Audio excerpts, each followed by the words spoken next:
시간이라고 했을 때 우리 해부님이 등장했어요. 해부님이 막 급하게 노를 저어서 오고 있습니다.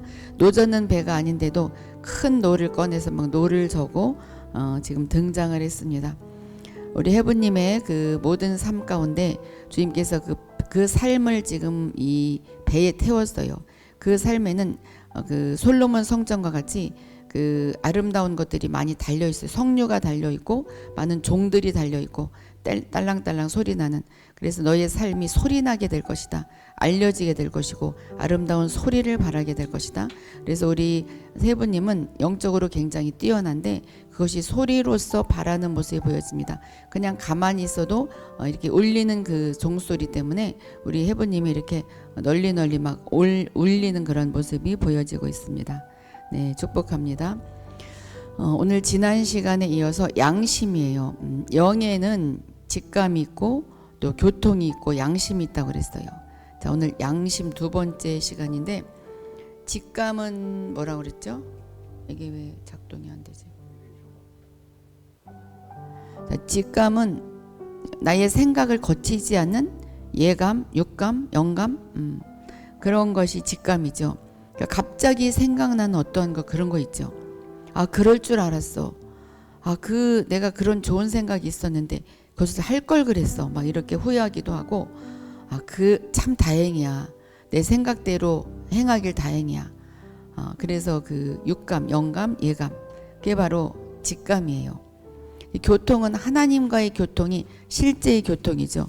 우리는 하나님과 교통하기 위해서 이 땅에 지어졌어요. 그런데 이제 영으로 교통하는 거죠. 그래서 영이 살아나야 하나님과 교통할 수 있는데, 양심까지 살아나야 돼. 양심까지 새 양심으로 인쳐져야 되죠. 그래야 하나님과의 교통이 이루어져 가는데, 그래야 우리의 목적이 달성이 되는 거죠. 우리의 목적이 달성이 되려면 양심이 살아나야 돼. 양심. 근데 이제 영으로 살아나지 않은 자들, 거듭난 영을 갖지 않은 세상 사람들도 양심은 있어요.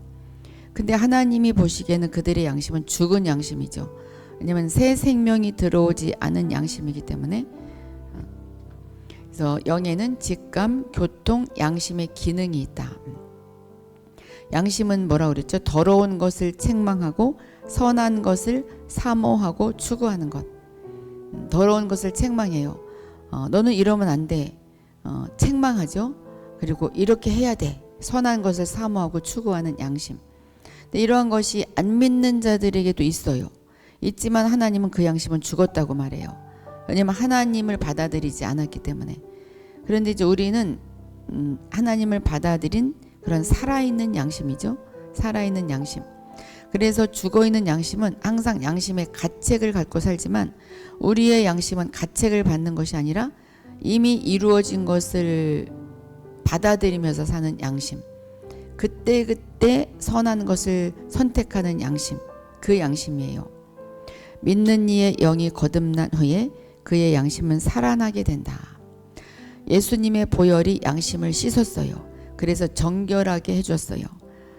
그리고 또 성령의 뜻을 조차 일할 수 있도록 가장 예민한 느낌을 갖게 한다.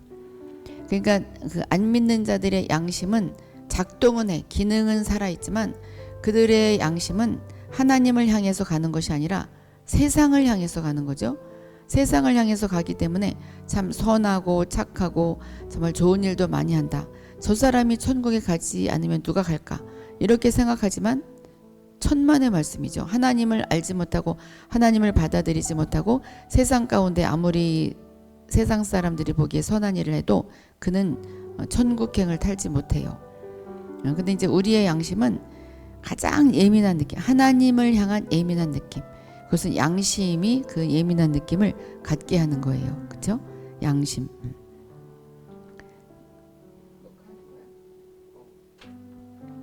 믿는 이가 크리스천이 성령으로 충만하고 거룩하게 되며 그의 생명, 크리스천의 생명이 하나님의 뜻에 일치되고 합하여지고 온전한 영을 쫓아 행할 수 있으려면, 한마디로 하나님의 뜻에 맞게 살아가려면, 축복의 반열에 서게 되려면, 아브라함의 반열에 서게 되려면 양심의 음성을 들어야 된다. 양심의 음성을 들어야 된다. 만일 믿는 이가 우리 믿는 이들이 양심이 마땅히 얻어야 할 지위를 양심에게 주지 않는다면, 양심을 조차 살아가지 않는다면 우리는 정녕 육체를 조차 행하는 의지에 떨어지게 된다. 우리는 나락으로 떨어지게 된다. 육체를 따라가게 된다. 우리가 생각하기에는 나는 절대로 육체를 따라가지 않을 것 같아. 그렇게 말하지만 안 그럴 수 있어요. 아무리 큰 사역을 하고 성령 충만한 사역을 하고 능력 있는 사역을 했다 할지라도 양심을 주님을 향해서 가지 않으면 점점 육체를 따라서 갈 수밖에 없어요. 그래서 막 그 믿음의 거장들이 막 떨어지죠. 막 떨어지고 어느 날인가 막 없어져요. 양심을 조차 사는 것이 영적인 것의 참된 표시이다. 우리가 그동안 양심에 대해서 좀 잘 몰랐을 수도 있어요. 아, 양심은 그냥 착한 일을 하면 된다. 그냥 내가 양심에 가책이 되면 그것을 버리고 다시 하나님을 쫓아가면 된다. 그냥 이 단순하게 생각했죠. 근데 우리는 양심의 가책을 받는다는 것 자체가 믿지 않는다는 거죠. 우리는 양심의 가책을 받으면 안 돼요. 근데 이제 거리낌은 있죠. 거리낌. 그것은 가책이라기보다 거리낌은 그때그때 풀어야 되는 거죠. 뭐 가책, 거리낌 비슷하긴 하지만 순간적으로 오는 것은 푸는 거죠. 그것은 바로 그때그때 회개하고 넘어가면 되는 거지. 양심의 가책을 계속 받아서 매일매일 내가 회개를 하고 그 죄인으로 살아가는 것은 아니에요. 만일 육에 속한 믿는 이가 믿지만 크리스천이지만 육에 속한 크리스천들이 있어요. 그렇죠? 영을 쫓아가지 않냐고 자기의 육을 쫓아가. 그래서 나의 삶을 걱정하고 또 화를 내고 싶으면 화를 내고 짜증 내고 싶으면 짜증 내고 슬프면 그냥 울고 그냥 육을 쫓아 따라가. 그런 사람들이 양심의 철저한 일을 받아들이지 않는다면 그는 영적인 영역에 들어서지 못하게 된다. 그래서 영적인 일을 이해를 하지 못해요. 전혀 이해가 되지 않아. 우리 모두 그러한 것을 겪었잖아요.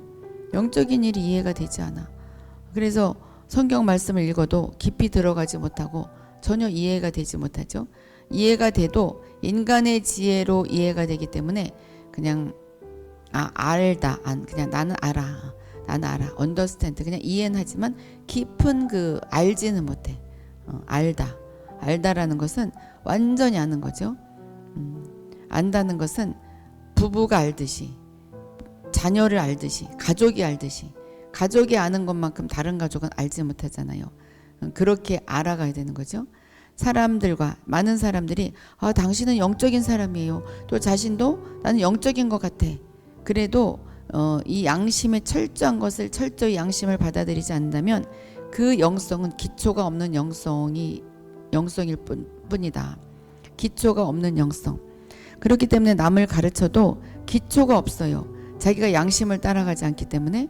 그래서 언젠가는 질타를 받고 언젠가는 그것이 드러나게 되죠. 드러나서 나서지 못하게 되는 그런 상황 가운데로 들어가게 돼요. 그것은 양심을 따라가지 않았기 때문에 그래요.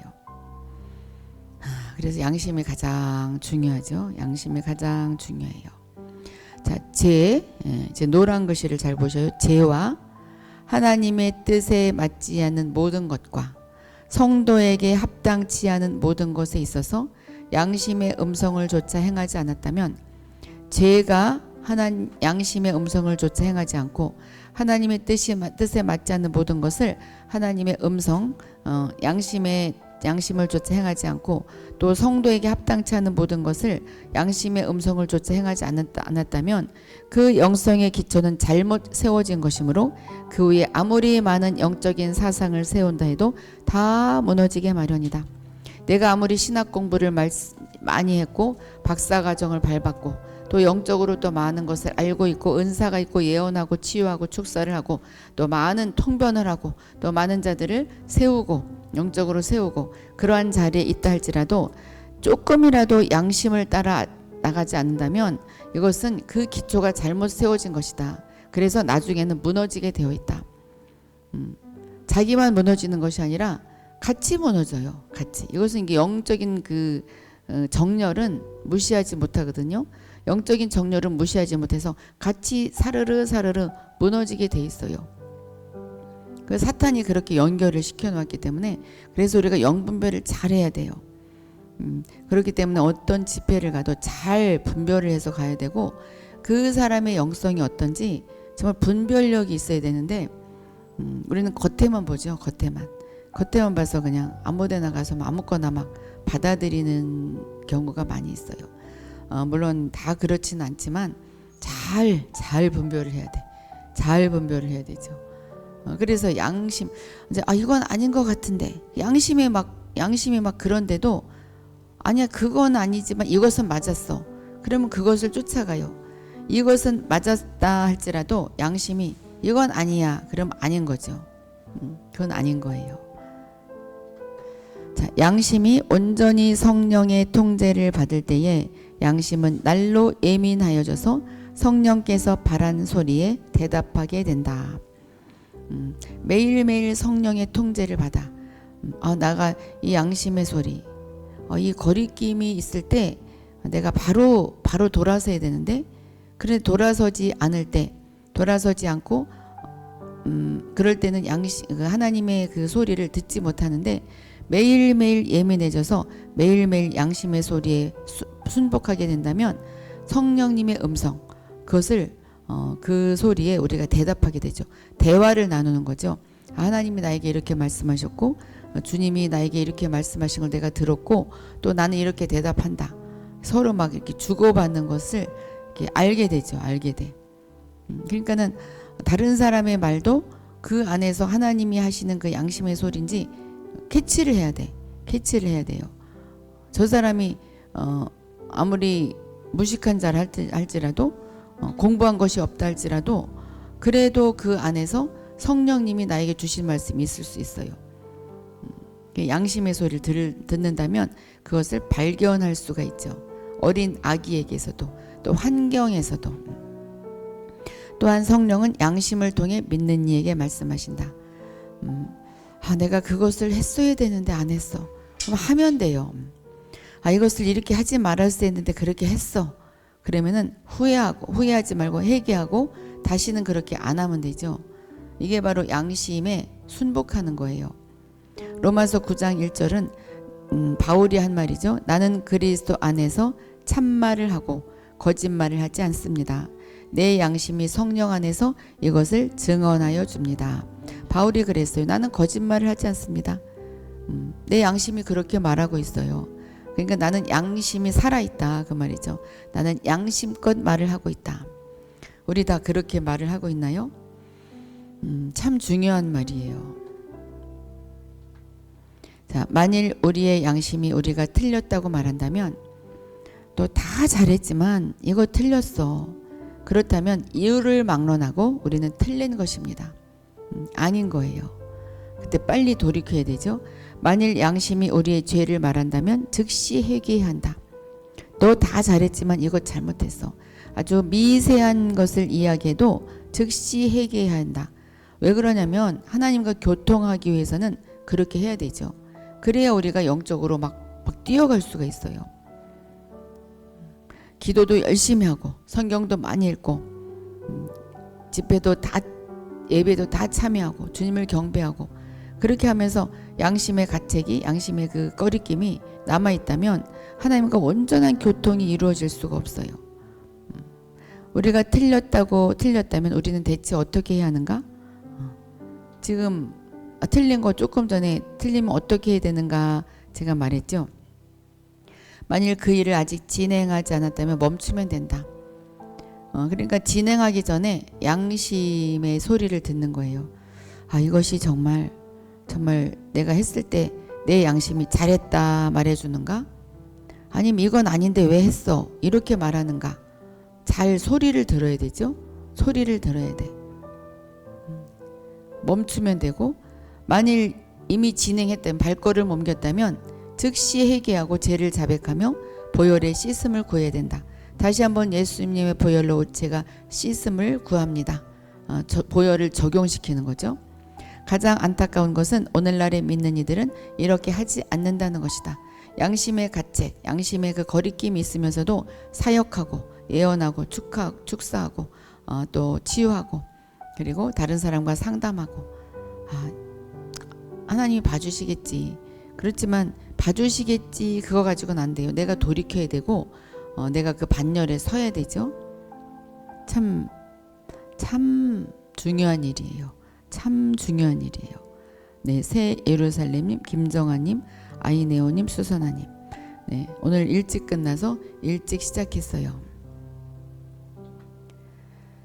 양심의 책망이 있을 때, 양심이 나를 책망할 때 사람들은 책망의 소리가 다시 나지 않게 하려고 자기의 양심과 화해하려 한다.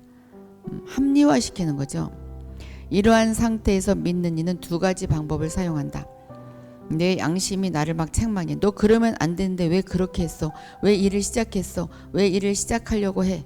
왜 그렇게 했어? 막 그럴 때 두 가지 방법을 사용하죠. 첫째, 양심의 이유를 댐으로써 자기의 행동을 합리화시키려고 한다. 이렇기 때문에 어쩔 수가 없었어. 내가 상처받고 내가 계모 밑에서 살았고 계부 밑에서 살았고 그렇기 때문에 나는 고아로 살았고 또 사람들이 나를 소외시켰고 그렇기 때문에 나는 이럴 수밖에 없어. 합리화를 시켜요. 양심의 가책을 합리화를 시키죠. 그러나 양심은 직감과 같이 이유를 듣지 않고 하나님의 뜻을 한다. 양심은 직감은 바로 하나님의 음성이죠. 하나님의 음성과 같이 뜻을 알아요. 그래서 그래도 아니야.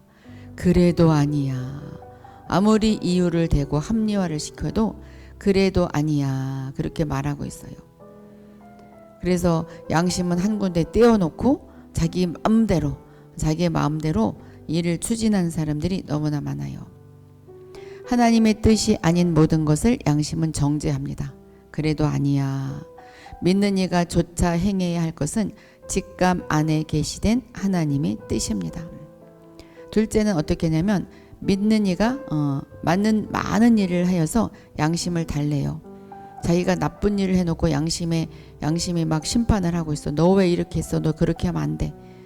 그래서 이제 이 사회적으로도 잘못을 저질러서 이제 재판을 받아서 이제 구속되기 위해서 막 재판을 받기 위한 그런 상태까지 놓여져 있는데 이제 어떤 누구에게 이제 사기를 쳤다든지 그래서 재판을 받기로 이제 되어 있는데 막 선한 일을 해.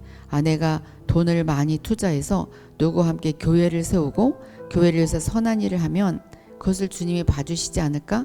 그래서 재판에 이길지 않을까? 막 이런 생각을 하는 거죠. 제가 왜 이런 이야기를 하냐면 그런 분을 제가 봤어요. 그분은 그냥 계속 사기치는 사람이에요. 크리스찬이에요. 장로님이고 그런데 그냥 그 일상생활이에요. 일상생활. 그런 분이 저도 몰랐는데 그런데 또 사기를 쳤어요. 또 사기를 쳐서 많은 자들에게 손해를 주고 이제 걸려 넘어가게 됐죠.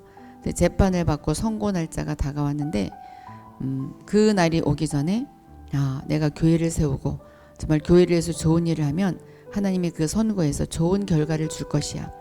그래서 막 이렇게 교회를 세우려고 막 많은 일을 추진했어요. 그리고 이제 선고를 받았는데 자기 잘못한 벌은 받아야죠. 그래서 그냥 벌을 받았어요. 이러한 사람들이 있어요. 이러한 사람들이 있어요. 그러니까 그것을 달래려고 하죠. 자기 양심을 달래려고 해. 그런 사람 많이 있잖아요. 꼭 그 일뿐만이 아니라 자기가 좋은 일을 해서 이 사람을 불쌍한 사람을 도와주면 내 잘못이 없어지겠지.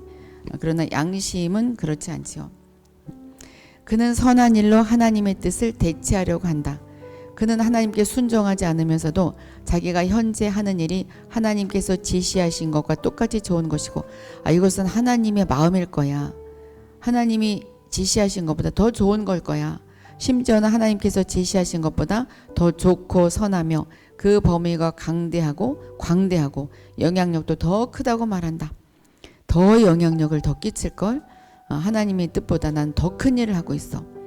그러니까 양심에 조금 거슬리는 것 같지만 그러나 괜찮아. 이렇게 되는 거죠. 그러나 하나님 보시기에 그러한 것은 조금도 영적인 가치가 없다. 문제는 기름진 것이 얼마나 있고 번제를 얼마나 드렸느냐의 문제가 아니라 하나님께 얼마나 순종했느냐의 문제이다. 기름진 것, 기름을 올려준다는 것은 가장 좋은 것을 드리는 거예요.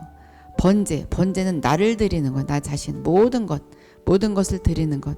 그게 문제가 아니라 순종하는 것이 문제다. 우리는 반드시 양심의 소리를 들어야 합니다. 자, 양심의 소리를 듣지 않을 때 당신의 일이 어떠하든지 하나님은 당신을 기뻐하지 않으신다. 양심의 소리를 듣지 않을 때 하나님은 우리를 기뻐하지 않으십니다.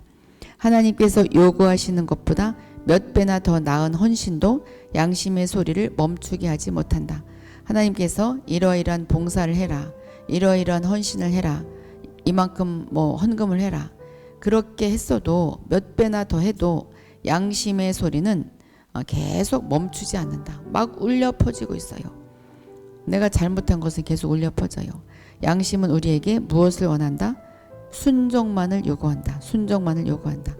그러니까 돌이키는 거죠. 돌이키고 그것을 다시 하지 않는 것. 양심의 소리에 순종하는 것. 그러니까 무슨 일을 행하기 전에 양심의 소리를 들어야 돼. 이게 바로 하나님 음성이랑 똑같아요. 그러니까 직감, 양심. 약간 다르죠. 약간 달라요. 믿는 이는 성령께 양심을 통해 자기 죄를 일일이 알려달라고 구해야 한다. 믿는 이는 마땅히 겸손하고 잠잠하며 순종하여 우리의 낱낱의 죄를 양심이 책망하고 정죄하게 해야 한다. 그러니까 그렇게 기도하는 거죠. 아침 저녁으로 쉬워요. 아침 저녁으로 주님, 제가 회개하지 않은 것이 있다면, 생각나지 않은 것이 있다면 회개하지 않은 것이 저를 떠오르게 해주세요. 그래서 회개하고 돌이키는 거죠. 그때 양심의 소리를 따라가는 거죠. 그래야 할 때 정말 주님과 교통할 수가 있어요. 네, 우리 이학구님도 일찍 시작해서 늦었네요. 그렇죠? 제 시간에 들어온 건데. 한나리님도 당신은 양심이 당신의 생명을 점검하게 할 담력이 있는가? 양심아, 내 생명을 점검해다오. 양심아, 나를 심판해다오. 그럴 담력이 있는가? 내가 그 심판에 순종할게. 한나리야, 너의 생명을 점검하게 양심 보고 그렇게 할 담력이 있는가? 지금 물으셔요. 당신은 당신의 모든 생활과 행위가 하나님의 뜻에 따라 살 수 있도록 양심이 당신 앞에 놓이기를 원하는가? 아이네오의 양심이 하나님의 뜻에 따라 살 수 있도록 양심의 소리를 듣기를 원하는가? 양심이 당신 앞에 놓이기를 원하는가? 양심이 당신의 모든 죄를 해부하기를 원하는가? 이학구의 양심이 이학구의 모든 죄를 해부하기를 원하는가? 나는 싫어요. 나는 이것은 나는 해부하기 싫어요. 그렇다면 하나님과 교통할 수가 없죠. 우리는 하나님과 교통을 해야 모든 축복, 하나님이 주신 아브라함의 축복을 다 받아 누릴 수가 있어요. 너는 아브라함의 축복이 임할 것이다 해도 이것이 해결되지 않는다면 절대로 받을 수가 없어요. 만일 그렇지 않다면 당신은 여전히 정죄받고 십자가에 맡겨야 할 많은 것들이 있으나 그것들을 준행하지 않음을 나타내는 것이다. 십자가에서 이루신 모든 축복을 받아 누릴 수가 없다.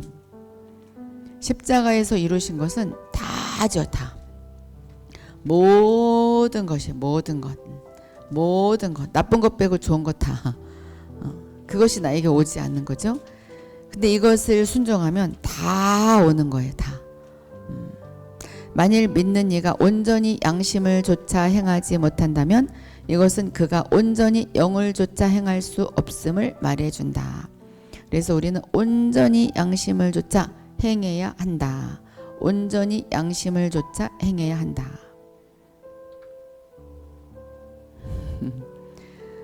자, 양심의 요구를 만족시키지 못한다면 환상적인 영의 인도를 받을 뿐이다. 자, 여기서 환상적인 영이란 것이 막 신비로운 영이 열린다 그 소리가 아니에요. 이 현실적인 기초나 가능성이 없고 헛된 것, 뜬구름 잡는 인도, 뜬구름 잡는 그런 생활뿐이 할 수가 없다. 양심의 요구를 만족시키지 못한다면 신앙생활을 하되 뜬구름 잡는 것과 같다. 그래서 축복 뭐 은사 하지만 뜬구름에서 잡아서 기초가 없어요. 기초가 없으면 누구에게 가르칠 수도 없고 이게 뭔지 몰라. 한번 다운되면 그냥 저 나락으로 막 뚝 떨어져 버리죠. 기초가 없어요. 실제의 영은 여전히 그에게 양심의 소리를 들으라고 계속 요구할 것이다. 양심이 막 요동치고 있어요. 들어 이 소리 들어. 그래서 그 소리에 우리가 순종해야 되죠. 뭐 내일 할 것도 없이 조금 후에 할 것도 없이 지금 한번 양심의 소리를 들어보셔요. 아, 내가 양심의 거리낌이 있나 없나. 이미 하나님께서 양심의 양심의 모든 것을 우리가 거리낌이 없게 모든 것을 다 가져가셨어요. 근데 그 후에 우리의 삶이 양심의 거리낌이 있는 생활을 했는지 안 했는지 지금 한번 나의 양심이 나를 심판하는지 나를 고발하는지 안 하는지 지금 한번 점검해 보셔요. 지금 하면 돼요. 지금. 그래서 이것이다. 그러면 지금 마음으로 돌이키면 돼요. 우리는 뭐든지 믿음이에요. 그리고 길게 할 것도 없어요. 그냥 생각하면 되는 거죠. 그래서 들으면서 생각하는 거예요. 들으면서 양심의 소리를 지금 듣고 있고 그것을 돌이키면 되고 앞으로 나갈 일을 하지 않으면 되고. 만일 믿는 이가 자신을 살필 때 거리낌이 있는데도 하나님의 빛 가운데 심판을 받지 않고 회개하지 않는다면 지금 제가 이런 소리를 했는데도 난 심판 받기 싫어. 양심의 소리 듣고 싶지 않아. 그까지 정도의 아무것도 아니지. 그렇게 한다면 그의 영적 생명은 더 자라지 못하게 될 것이다. 우리의 영적 생명이 더 자라는 것이 우리의 소원이잖아요. 그래서 돌파하고 막 기도 막 방언 기도도 많이 하지만 이 양심의 심판을 받지 않고 양심의 소리에 귀를 기울이지 않고 거기에 순종하지 않는다면 더 자라지 못한다. 그래서 맨날 그 영적인 키가 그냥 거기서 막 있는 거죠. 자랐다 도로내려고. 양심의 작용을 받아들인 후에 믿는 이는 결코 그 단계에 머물러서는 안 된다. 자, 하나의 양심의 작용을 받아들였으면 또 한 가지 죄를 처리해야 되면 다른 죄들도 깨끗이 처리해야 한다. 이거는 지금 하면 돼요. 지금 내가 회개하지 않은 죄가 있다면 생각나게 해주세요. 떠오르게 해주세요. 떠오른다면 이미 이제 용서가 된 거예요. 생각난다면 이제 용서가 된 거예요. 이제 양심을 처리한 거예요. 그러면 이제 영적인 성장이 막 이루어지겠죠. 네, 지금 양심이 막 요동치고 하나님과의 교통이 안 이루어지니까 교통사고가 나서 교통이 안 이루어져. 말 되네요. 그리할 때 성령의 빛 비춤은 날로 더해갈 것이다. 날로 더해져서 막 빛이 막 비추기 시작하면 막 계속 막 자라나는 거죠. 양심은 믿는 이의 영의 창문이다. 창문이 활짝 열려야 우리가 막 영의 세계로 막 뛰어 올라가죠. 하늘의 빛이 바로 이곳을 통해 비친다. 양심을 통해 비친다. 그러므로 믿는 이의 영과 온 존재가 빛으로 충만하게 된다. 양심이 우리가 양심에 빛이 비춰야 돼. 양심에 아무런 거리낌이 없이 누구를 도와주고 싶었는데 기회를 놓쳤어요. 그러면 그 사람을 못 만나면 다른 사람이라도 도와주는 그런 일을 해야 되죠. 그러면 이제 양심이 이제 빛이 비추기 시작하죠. 또 어떤 사람한테 잘못했는데 그 사람이 이제 죽었으면 그 사람은 다시 만날 수 없잖아요. 그러면 이제 마음으로 회개하고 또 누군가를 찾아서 그것을 이제 하면 돼요. 그러면 이제 영의 창문이 활짝 열리고 빛이 충만히 들어오는 거죠. 이렇게 행하면 돼. 쉽잖아요. 쉬워요. 그러니까 마음에 이제 거리낌이 있는 것을 그렇게 처리를 하면 됩니다. 믿는 이는 영적일수록 그 양심이 더 예민해진다. 더 예민해져. 그래서 이건 아닌데 이제 그렇게 안 하면 돼. 그렇죠? 안 하면 돼요. 결코 죄를 자복할 필요가 없을 정도로 영적인 믿는 이가 없다. 나는 죄가 없어. 나는 자복할 거 하나도 없어. 그런 사람은 한 사람도 없다 그 말이죠. 그 사람은 한 사람도 없다. 매일매일 자복할 것이 있다. 양심이 둔해져서 아무런 감각이 없을 정도가 된 사람의 영성은 분명 타락한 것이다. 양심이 둔해져서 나는 양심에 거리끼는 것이 없어. 이러한 사람은 타락한 양심이다 그 말이죠. 거리끼는 것이 매일매일 있을 수밖에 없어요. 매일매일 새롭게 생기죠. 그래서 그때마다 순종하는 거죠. 이게 그러면 할 일이 너무 많다 뭐 이렇게 생각할 수가 있어요. 생각으로는 할 일이 많을 것 같지만 그러나 참 빠르게 할 수 있어요. 나중엔 가속도가 붙죠. 이것도 가속도가 붙어요. 그래서 그냥 금방금방 다가가죠. 금방금방. 양심의 느낌은 증가할 수도 있고 감퇴할 수도 있습니다. 매일매일 금방금방 순종한다면 막 증가되죠. 막 증가돼. 그래서 그냥 막 순식간에 막 양심의 거리낌이 없어지는데 감퇴되면 그것이 아주 세월이 느리게 가죠. 세월이 많이 가. 그래서 양심을 처리하는데 많은 세월이 흐르죠. 많은 세월이 흘러요. 자, 이것을 바로 뭐 축사라고 생각하고 막 빼낸다고 그러고 막 귀신을 쫓는데 귀신 들린 거랑 이 양심의 소리 듣는 거랑 달라요. 근데 다 무조건 귀신이라고 그러고 막 빼내는데 이게 이 분별을 잘해야 돼요. 대개 믿는 이는 이 양심의 소리지 막 귀신이 들어가서 안주하고 살지 않아요. 만일 믿는 이가 양심에게 일할 여지를 남겨둔다면, 양심 일할 수 있도록 그 자리를 남겨둔다면 그의 양심의 창문은 더욱더 밝아질 것이다. 자, 여기 계신 분들은 정말 많은 축복을 받았어요. 이 듣고 같이 공부한다는 것 자체가 양심의 창문이 지금 밝아지고 있고 빛이 들어가고 있고 정말 영적인 그 성장이 굉장히 빨라질 거예요. 왜냐하면 이 소리를 들은 이상 우리가 양심의 소리를 듣지 않을 수가 없어요. 왜냐하면 여기 계신 분들 그 성향 자체가 영의 것을 지금 사모하고 있고 이 땅의 것을 바라보지 않고 저 천국을 바라보는 자들이잖아요. 그리고 더 지금 영에 집중하고 있는 자들이죠. 오늘 처음 들어오셨던 분이 지금 들어오셨네, 그렇죠? 명은양님, 그렇죠? 명은양님 처음 들어오셨는데 1강부터 한번 쭉 들어보셔요. 정말 이 영에 속한 사람 들으면 들을수록 우리가 굉장한 축복을 받을 거예요. 그냥 알아지는 지식이 아니라 축복의 문이 지금 활짝 열렸어요.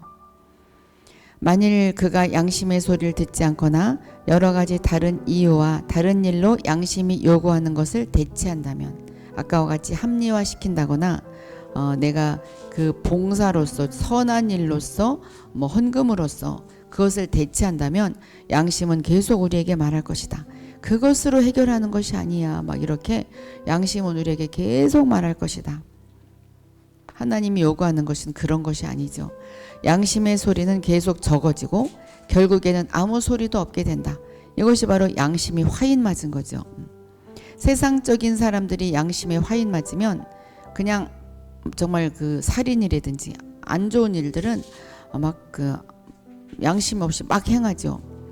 그런데 이제 우리 크리스천들이 양심에 화인 맞으면 그러한 일은 하지 않지만 하나님의 음성을 듣지 않고 완전 하나님과의 교통이 끊어지는 거죠. 우리는 하나님과의 교통이 끊어지는 것만큼 사망이 없어요. 그 바로 사망이에요. 영이 죽는 거죠. 믿는 이가 한 번 자기 양심의 소리를 듣지 않을 때 그의 영적 생명은 한 번 상처를 입게 된다. 근데 이제 그 양심의 소리를 계속 듣지 않는다면 계속 상처를 입게 되는 거죠. 만일 항상 이렇게 영적 생명에 상처를 입힌다면 믿는 이는 완전히 육에 속한 의지에 떨어지게 될 것이다. 그래서 저렇게 영성이 있는 자가 어떻게 저렇게 육에 떨어질까? 어떻게 저런 일을 행할 수가 있지? 자, 이것 때문에 그래요. 아무리 그 영성인 대가라 할지라도 이렇게 막 그 기적을 나타내고 하나님의 일을 많은 자들에게 행한다 할지라도 이 양심의 그 거리낌을 처리하지 않고 나가고 그것이 지속된다면, 그것을 처리한다면 이제 더 더 뛰어 올라가겠지만 그렇게 안 된다면 이것은 육에 속한 위치에 떨어지게 된다. 떨어진 사람 많이 있잖아요. 어떻게 저럴 수가 있지? 그런 사람들 있죠. 그런 사람들이 바로 이래서 그런 거예요. 자, 만일 우리가 양심의 책망에 얼굴을 돌린다면, 양심의 소리에 얼굴을 돌리고 귀를 막는다면 우리는 영을 쫓아 행하는 일에서 양심의 소리를 듣는 것이 얼마나 중요한지를 모르게 될 것이다. 몰라. 모르고 살아가는 거죠. 자, 우리 양심의 소리 지금 막 들어봐요. 아유, 우리 명은님 오늘 축복 많이 받네. 아영님도 아영님이 굉장히 사모하는 것 같아. 어제도 막 왜 안 하냐고 막 그러고. 양심의 책망이 얼굴을 돌린다면 영을 쫓아 행하는 일에서 양심의 소리를 듣는 것이 얼마나 중요한지를 모르게 될 것이다. 참 중요해요. 너무 중요해요. 강의 벌써 끝났네요. 오늘 제가 짧게 준비한 것 같아요. 이 정도가 적당한 것 같아요. 그렇죠? 이 정도가 적당한 것 같아요.